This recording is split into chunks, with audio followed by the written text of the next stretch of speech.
देखो question number 3 में ये कह रहे हैं एक लड़का है Rahman, he is making a wheel, ठीक है, यूजिंग स्पोक्स।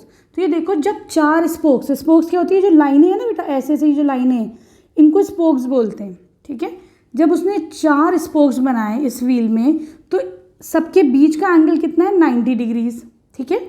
अब बच्चों क्योंकि टोटल तो 360 है कि नहीं, अब जैसे तुम्हारी नंबर ऑफ स्पोक्स बढ़ती हैं तो देखो 1 2 3 4 5 6 स्पोक्स आ गई, तो सबके बीच का जो एंगल हो गया वो हो गया 60 डिग्रीज। तो हमने एक चीज़ नोटिस करी कि जैसे तुम्हारे नंबर ऑफ स्पोक्स बढ़ रहे हैं सबके बीच का एंगल कम हो रहा है ना। स्पोक्स 4 से 6 हुए तो एंगल 90 से 60 हो गया। इसका मतलब ये किस चीज़ का केस है बेटा, ये इनवर्स प्रोपोर्शन का केस है, ठीक है, सही। तो इनवर्स प्रोपोर्शन में क्या लगता है, अगर मैं इसको x मान लूँ, एंगल्स को y मान लूँ, तो ये x1 x2 x3 x4 x5, उसी तरीके से ये y1 y2 y3 y4 y5। हमें पता है x1 into y1 is equal to x2 into y2, ये चीज़ तुम्हारी कांस्टेंट होती है, ठीक। यहाँ से तुम्हें निकालना है तो simple 4 into 90 is equal to 8 into x कर दो। 4 into 90 is equal to 8 into x, ठीक। यहाँ से तुम्हें x की वैल्यू निकालनी है तो 4 इंटू 90 अपॉन 8 कर दो, ठीक है। 4 1 ज़ा 4 4 2 ज़ा 8 45। तो x की वैल्यू कितनी आ गई, 45 डिग्रीज, ठीक।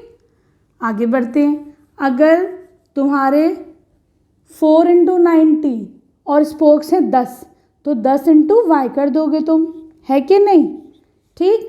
तो यहाँ पर तुम्हारी y की वैल्यू कितनी आ जाएगी, 4 इंटू 90 अपॉन 10, ठीक है। तो ये हो जाएगा 4 9 ज़ा 36 डिग्रीज। अगर तुम्हारी 10 स्पोक्स है तो सबके बीच का एंगल 36 डिग्रीज आ जाएगा, ठीक, क्लियर है। अगर हम कहते हैं यहाँ पर तुम्हारे नंबर ऑफ स्पोक्स है 12, 4 इंटू 90 इज इक्वल टू 12, मैंने नीचे को z मान लिया है तो 12 इंटू जेड, ठीक है। तो z की वैल्यू कितनी आ जाएगी, 4 इंटू 90 अपॉन 12, 4 3 ज़ा 12 3 3 ज़ा 9 0, तो एंगल कितना फॉर्म होगा, 30 डिग्री ईच, ठीक है।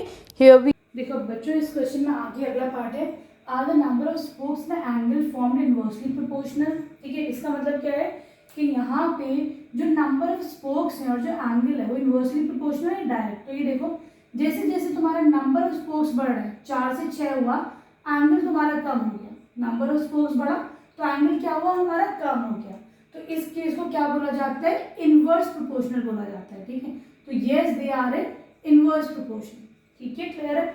अब देखो इसका सेकंड पार्ट कह रहा है क्वेश्चन का, कैलकुलेट एंगल विथ 15 स्पोक्स, ठीक है। अब क्योंकि इनवर्सली प्रोपोर्शनल अगर हमने इसको x माना तो ये y हो जाएगा, x1 x2 x3 y1 y2 y3, ठीक। तो हम क्या कह सकते हैं, जब भी इनवर्सली प्रोपोर्शनल होता है तो x into y x1 y1 is equal to x2 y2, और ये सब क्या होता है बेटा, कांस्टेंट होता है, ठीक है।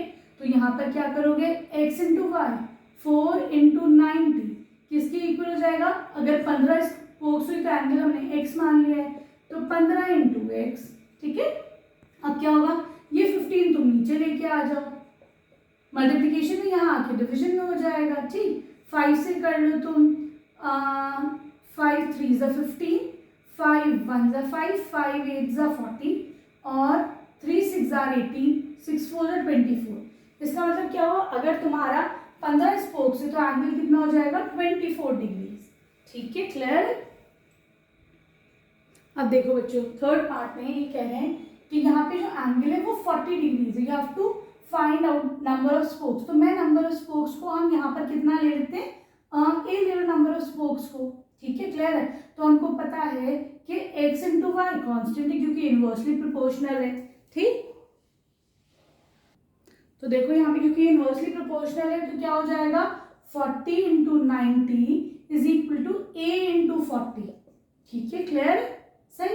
अब देखो क्या होगा, ये तुम्हारा 40 नीचे आ जाएगा तो ये 0 से 0 गया, 4 1 ज़ा 4, तो यहाँ पे तुम्हारे नंबर ऑफ स्पोक्स कितने हो जाएंगे, a इज इक्वल टू 9, तो यहाँ पे तुम्हारे 9 स्पोक्स हो जाएंगे, क्लियर है। अब आ जाओ इसके क्वेश्चन नंबर 4 पर।